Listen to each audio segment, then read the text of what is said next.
नमो नमः। इस कालांश में हम लोग उपसर्ग से संबंधित प्रश्नों के स्वरूप की चर्चा करेंगे। आखिरकार उपसर्ग से संबंधित प्रश्न होते कैसे हैं और उनका समाधान हम लोगों को कैसे करना चाहिए, इस पर हम चर्चा करेंगे।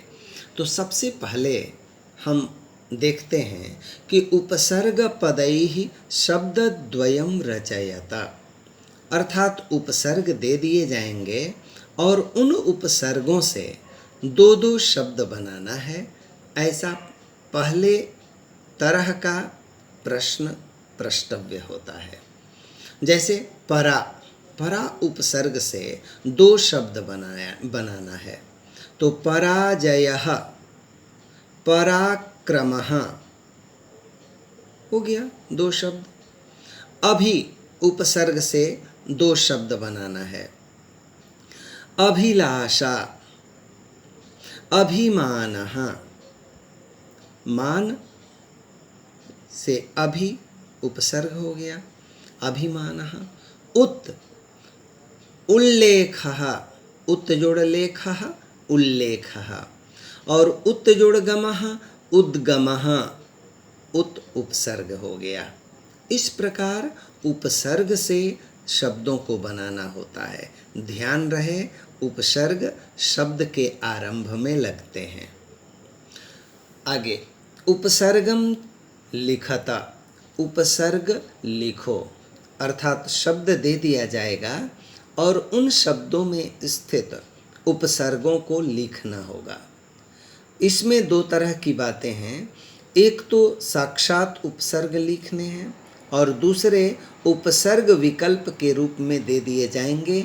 उन विकल्पों में से कोई एक शुद्ध होगा जिसे हमें लिखना होगा। तो आचरणम, आचरणम, आ उपसर्ग, चरण पद है, शब्द है। परा भवः, भवः पद है, परा उपसर्ग। अत्याचारः, अति जोड़ आचारः, अत्याचारः, अति उपसर्ग, आचारः शब्द हुआ। अब हम देखेंगे उपसर्ग युक्त पदैः वाक्य रचनाम कुरुता, उपसर्ग युक्त पदों से वाक्य की रचना करनी है, वाक्य बनाना है। ऐसे प्रश्नों से ये परीक्षा की जाती है कि छात्र उपसर्ग युक्त पदों का अर्थ भी समझते हैं या नहीं, या ऐसे ही जैसे तैसे शब्दों का निर्माण कर लेते हैं। जैसे हम लोगों को यहाँ देखना चाहिए कि उन्नति ही, उन्नति ही का अर्थ क्या होता है, विकास। अब इससे एक वाक्य बनाते हैं, उन्नति ही।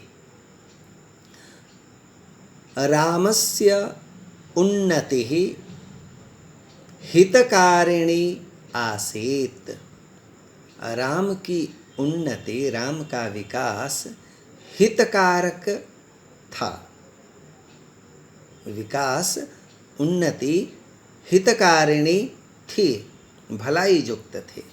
परिचयः, परिचय, चयः शब्द है, परि उपसर्ग है, तो परिचयः शब्द बना।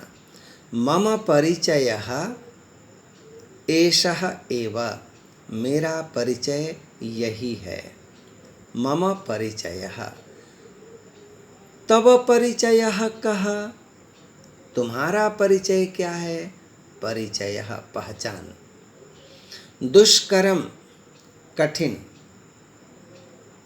दुष्करम कठिन, दुष उपसर्ग है, क्रे धातु से बने इस शब्द के साथ यह उपसर्ग लगा, दुष्करम कठिन शब्द हुआ।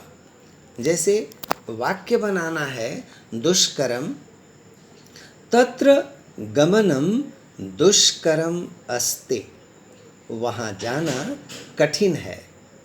इस तरह के वाक्य हम लोग इस रूप में बनाते हैं कि जिससे अर्थ की स्पष्टता होती है। प्रायः अर्थ को समझने में किसी तरह की कोई आपत्ति, किसी तरह का कोई कठिन स्थल नहीं रह जाता है। अब हम लोग देखेंगे कि अगला प्रश्न का प्रारूप क्या होता है। उपसर्ग पद विभागम कुरुत। उपसर्ग और पद अलग अलग करके लिखना होता है। उपसर्ग अलग कीजिए, शब्द अलग कीजिए। जैसे प्रकृति प्रत्यय विभागम कुरुत, प्रकृति और प्रत्यय को अलग करना है, वैसे ही उपसर्ग और पद शब्द को अलग करके लिखना है। जैसे अत्यंतम, अब इसमें उपसर्ग क्या है, प्रत्यय क्या है? तो अति अंतम, अंतम शब्द है, अति उपसर्ग लग गया, अत्यंतम। परीक्षा, परि ह्रस्व ई की मात्रा, परि जोड़ ईक्षा, ईक्ष धातु है, ईक्ष में दीर्घ ई, परि जोड़ ईक्षा, परीक्षा, ऐसा बनता है शब्द।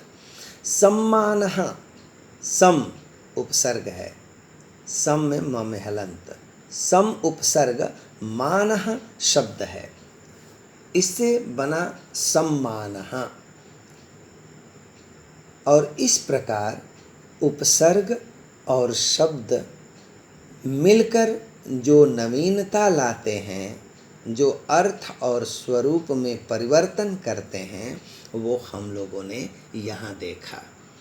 अब हम लोग जरा ये समझ लेंगे कि उपसर्ग और प्रत्यय में भेदक अंतर क्या है।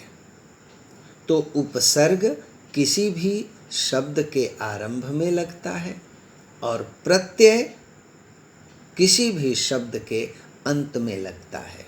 लेकिन जब भी ये किसी शब्द के आरंभ में या अंत में उपसर्ग या प्रत्यय लगते हैं तो उसके अर्थ में नवीनता लाते हैं, स्वरूप में बदलाव लाते हैं। तो इस प्रकार हम लोग उपसर्ग यह अध्याय यहीं पर समाप्त करते हैं। धन्यवाद।